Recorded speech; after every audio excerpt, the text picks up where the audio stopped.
గారు आपने पाया खाया क्या ఐజా కైసా కియా క్రేజీ అసలు. బ్రహ్మానందం గారు, మీరు ఈ వాళ్ళందరూ నిజంగానే అక్కడే అంటారా? ఏదైనా స్టేజ్ మీదే అంటున్నారు.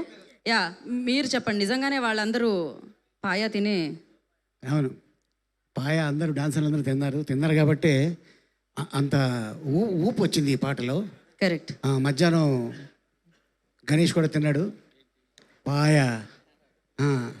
ఏ పాయాక కాయా అని అదే తిన్నా. ఓకే, हमने और अंदर नहीं जाया, नहीं जाना है, यहाँ से छोड़ना है. సో ఇప్పుడు చెప్పండి, మీరు అలీతో సరదాగా అలీతో చాలా జాలీగా ఇలా చేస్తారు కదా. ఇక్కడ కొంచెం మీరు ఒక 4 క్వశ్చన్స్ అడగాలి నలుగురిని. అంటే మీరు ఫస్ట్ లయ్య గారిని, అండ్ నెక్స్ట్ శివాజీ గారు ఎక్కడ శివాజీ గారిని, యా, ఒకటి బ్రహ్మానందం గారిని, ఇంకోటి బండ్ల గణేష్ గారిని. మీరు ఏదన్నా క్వశ్చన్ అడగాలి, చాలా సీరియస్గా సరదాగా సౌండ్ చేసి ఆన్సర్ రావాలి. అంటే ఇక్కడ రావాలా అక్కడ రావాలా? ఇక్కడే అండి. అంటే ఇది ప్రజల వద్దకే పాలన అనమాట. ఇవాళ రేపు మనం కెమెరాలన్నీ మేము ఇటే పెడుతున్నాము. స్టేజ్ మీద చాలా తక్కువ యాక్టివిటీలు జరుగుతున్నాయి. స్టేజ్ ఎందుకు వేస్తున్నారో తెలియట్లేదు, మొత్తం కిందే జరుగుతున్నాయి ఈ మధ్యకాలంలో అసలు. యా, మీరు అడగొచ్చు. అంటే ముందుగా మనం లయ గారితో మొదలు పెడదామా? యా, బ్యూటిఫుల్ లయ గారు, ఆవిడ ఏజ్ని పాజ్ చేశారు, అక్కడే ఆగిపోయారు. జనరల్గా లయకి సినిమా అనగానే సాంగ్స్ ఉంటాయి కదా, కానీ ఈ సినిమాలో సాంగ్ లేదు. మొత్తం స్టోరీయే, మొత్తం సినిమా స్టోరీ.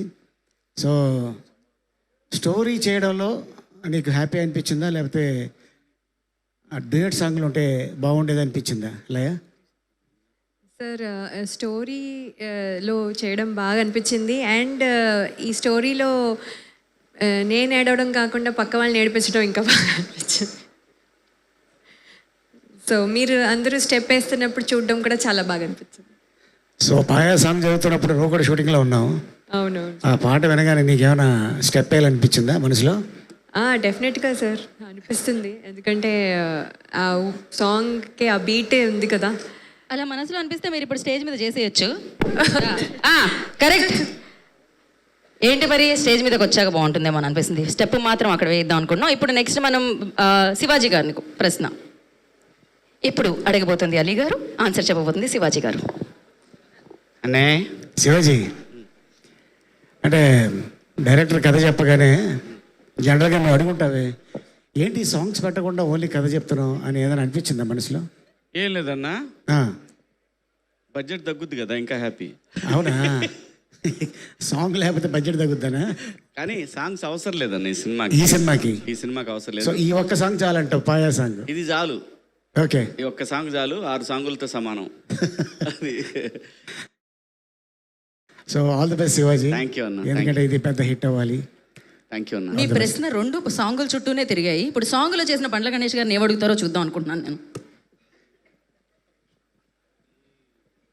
దీంట్లో సాంగ్లో కానీ చంద్రబాబు గారు, రేవంత్ రెడ్డి గారు,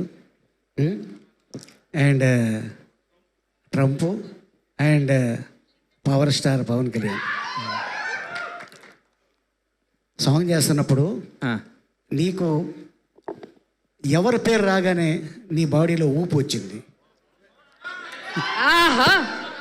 చంద్రబాబు గారా, పవన్ కళ్యాణ్ గారా? కాదన్నా, ఆ క్వశ్చన్ నువ్వు అడగకూడదు. నువ్వు అడగకూడదు. అది ఎవరి పేరు చెప్తే నాకు ఊపు వస్తుందన్న. నాకు ఈ పేరు ఎవరి వల్ల వచ్చిందన్న? ఓకే, బండ్ల గణేష్ పేరు ఎవరి వల్ల వచ్చింది కదా? చెప్పు చెప్పు చెప్పు, పేరు చెప్పు. ఇంకెవరన్నా? One and only boss power star. Okay, so అంత ఊపు వచ్చింది అనమాట. ఎందుకు రాదన్నా? Very good. ఎందుకు రాదు? సూపర్. మనం అనుభవిస్తుంది ఇదంతా ఆయన ద్వారా వచ్చిందే కాబట్టి ఎప్పుడు ఊపు వస్తుంది. Very good. Thank you Ali గారు, థ్యాంక్ యూ సో మచ్.